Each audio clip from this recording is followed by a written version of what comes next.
কেউ যদি hockey stick, রামদা, stump এবং মব তৈরি করে শিক্ষার্থীদের অধিকার হরণ করতে চায়, আঘাত করতে চায়, আমরা তাদেরকে সাবধান বলছি সেটা আমাদের রক্তের উপর দিয়ে যেতে হবে। আমার শার্ট ধরে টান দিয়েছে, আমাকে লাথিও দিয়েছে, তারপরও আমরা বলেছি তোমরা আমাকে মারো, আঘাত করো, কিন্তু আমি তোমাদের কারো উপর হকি স্টিক অথবা স্টাম্প নিয়ে যাবো না। ক্যাম্পাসে দায়িত্ব নেওয়ার পরে আজ পর্যন্ত একজন শিক্ষার্থী বলতে পারবে না আমরা ডাকসুতে দায়িত্ব নেওয়ার পরে কাউকে হুমকি দিয়েছি, কারো অধিকার ক্ষুণ্ণ করেছি।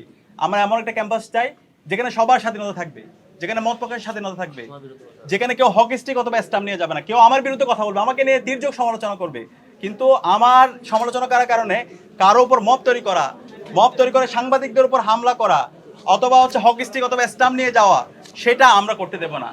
তো আমরা ওদিন গিয়েছি, দেখতে পেয়েছেন আমি বারবার বিশ্ববিদ্যালয় প্রশাসন, আইন শৃঙ্খলা বাহিনী এবং ছাত্র দলের যারা সর্বোচ্চ পর্যায়ের কেন্দ্রীয় সভাপতি, সেক্রেটারি, সবার সাথে আমি যোগাযোগ করছিলাম, বলছিলাম এই মবটা সামলানো দরকার। শাহবাগ থানার মধ্যে একটা সুরক্ষিত জায়গায় এই যে যেভাবে হামলা হচ্ছে সেটা আপনারা থামান। পরবর্তীতে আমি নিজে গিয়েছি, আমি নিজে যাওয়ার পর আপনারা দেখতে পেয়েছেন কিভাবে তারা স্লোগান দিয়েছে, আমার শার্ট ধরে টান দিয়েছে, আমাকে লাথিও দিয়েছে।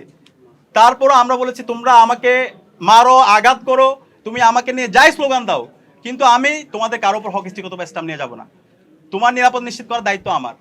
তুমি আমাকে আঘাত করতে পারো, সে আঘাত করলেও আমি যে তোমার প্রতি আঘাত করবো সেটা আমরা করবো না।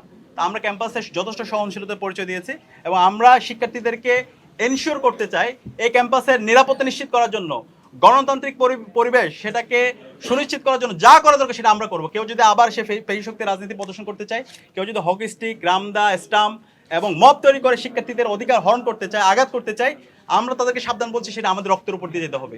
সবার আগে আমরাই তাদের সামনে আবু সাইদের মধ্যে দাঁড়াবো। সুতরাং ক্যাম্পাসের মধ্যে এই ফেসিবাদী রাজনীতি, ছাত্রলীগীয় রাজনীতি, সেই রাজনীতি আর ফিরবে না।